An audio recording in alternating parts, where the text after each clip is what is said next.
Genesis. So Moses is never credited as writing Genesis.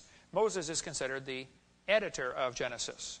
For instance, if you look at Genesis chapter 38, Judah said to Onan, "Go into thy brother's wife and marry her and raise up seed to thy brother."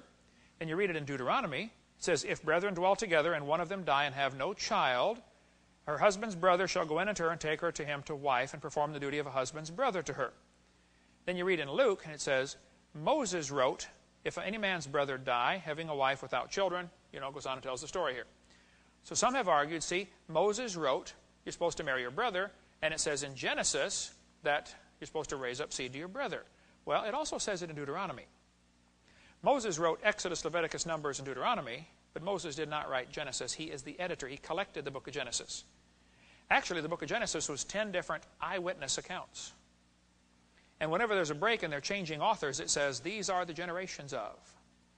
It's very interesting to look through Genesis chapter 1 and the first 4 verses of chapter 2.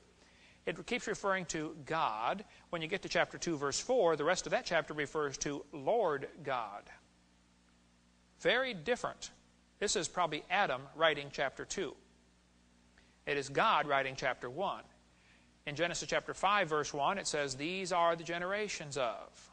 That's the break point. That's somebody signing off, giving the clay tablets to the next person, saying, "Here, you take over."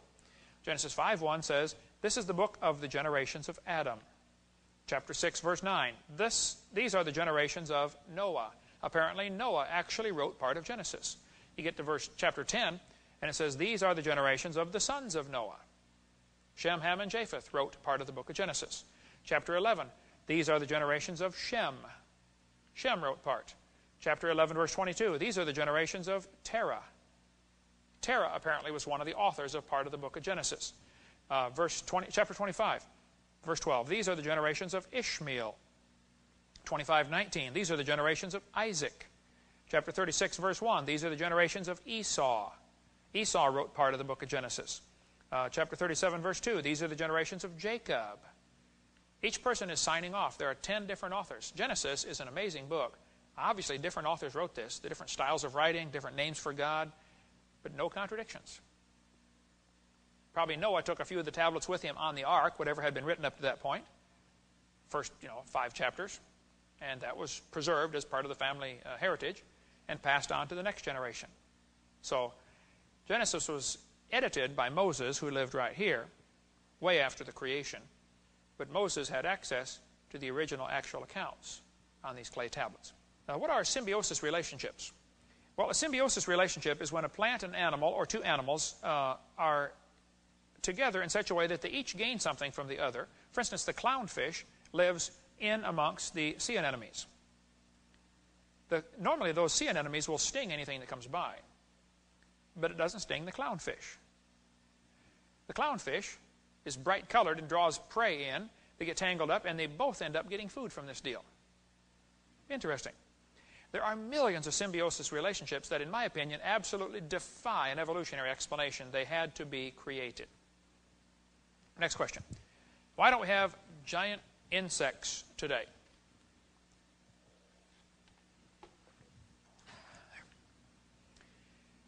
Well, it's a good question. Insects breathe through their skin. They don't have lungs like we do, so they have to absorb oxygen through their skin. As an animal gets larger, it starts to get a problem in what's called the surface area to volume ratio. I'll show you how it works. If you had a cube that was 1 inch on each side, the side is 1 inch, the volume is 1 cubic inch. The surface area is 6. It would take 6 square inches of skin or paper or whatever to make a cube. If you take a cube and cut it out, you can lay it out like a cross, and it takes 6 square inches to cover it. That gives it a volume to surface area ratio of 6 to 1.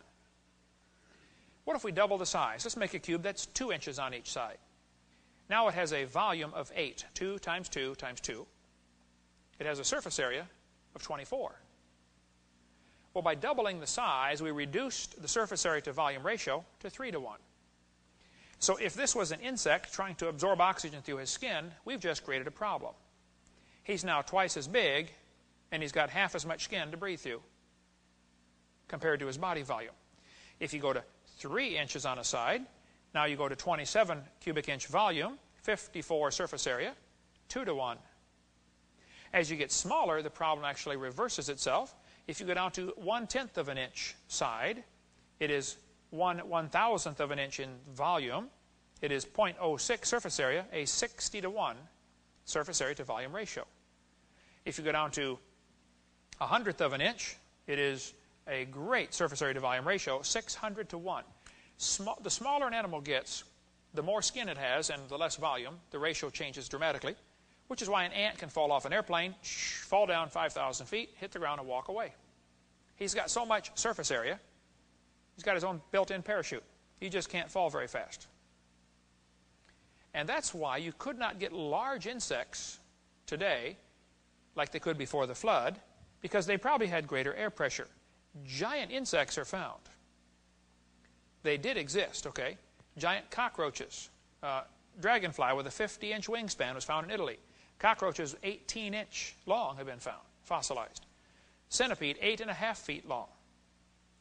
To me, this is indication that before the flood, there must have been something different. Walt Brown wrote the book In the Beginning. He's a good friend of mine, and it is a great book, and I highly recommend it. We sell it. But he says that he doesn't think there was a canopy before the flood. And I said, well, Walt, how do you explain the giant insects? He said, well, you're right. I don't know. I don't know what the held the canopy up. I don't have the answers to all that. But I know we do find fossils of giant insects.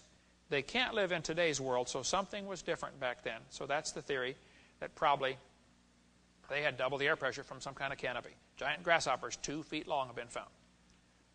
Next question. Don't wisdom teeth prove evolution? I'm surprised how many times atheists have written me this question. Man has wisdom teeth, and that proves we evolved. Well, first place, if people were bigger before the flood, or if they were developing slower, let's suppose you didn't, get full grown until you're 25 years old, and everybody's 8 feet tall.